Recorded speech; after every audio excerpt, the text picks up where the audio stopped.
सहाबी का नाम है हज़रत अब्दुल्ला इब्न रवाहा रदी अल्लाह तआला अन्हु। एक मखसूस लश्कर हुजूर ने इनको दिया और कहा, अब्दुल्ला इब्न रवाहा ये लश्कर लेकर फलां महाज पर जंग के लिए आप चले जाओ।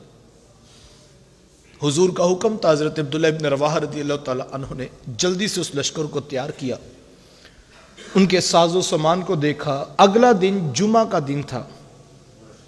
निकलने लगे तो दिल में ख्याल आया कि लश्कर ने तो आहिस्ता आहिस्ता सफ़र करते हुए मंजिल की तरफ बढ़ना है, क्यों ना मैं कल जुमा हुजूर के पीछे पढ़ूं और जुमे की बरक़ात हासिल करके फिर मैं जाकर लश्कर में शामिल हो जाऊं।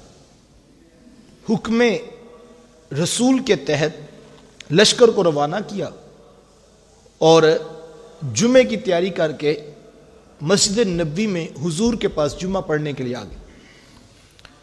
आका करीम अलैहिस्सलाम जब मिंबर पर तशरीफ फरमा हुए तो हुजूर ने देखा कि अब्दुल्ला इब्न रवाहा सामने मौजूद है। तो हुजूर फरमाया कि अब्दुल्ला इब्न रवाहा, मैंने तो आपको फलां महाज पर लश्कर की क़यादत के लिए भेजा था।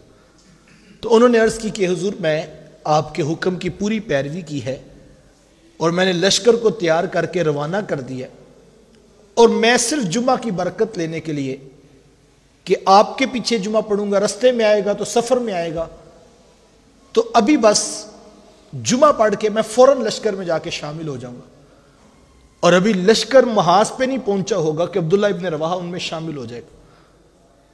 तो सुनिए हुजूर अलैहिस्सलाम का जवाब। हुजूर, मैं अब्दुल्ला इब्न रवाहा, अगरचे ऐसा ही होगा, आप जाके लश्कर में शामिल हो जाएंगे, लेकिन अब्दुल्ला इब्न रवाहा, वो लोग जो मेरे हुक्म पर पहले चले गए हैं, आप उनके अजर को कभी नहीं पा सकते। उनके अजर को आप कभी नहीं पा सकते, क्योंकि उन्होंने जुम्मा अगरचे मेरे पीछे नहीं पढ़ा है, लेकिन वो मेरे हुक्म पर गए हैं, उन्होंने मेरे हुक्म को तरजीह दी है, उनके अजर को आप कभी नहीं पा सकते हैं। तो ये बात समझ में आई कि असल इत्तिबाए रसूल है और मैं और आप अपनी मोहब्बत के सारे अंदाज जो शरीयत के ज़ाब्तों में है उनको भी एक तरफ रखें और साथ इस बात को रखें कि एक तरफ हुजूर के पीछे जुमा पढ़ने की कितनी बरकत है,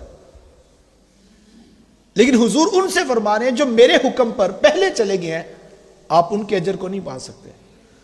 तो असल चीज इत्तिबाए रसूल है और अगर वो नहीं है पास तो फिर इंसान की जिंदगी खाली है और उसको मंजिल हासिल नहीं।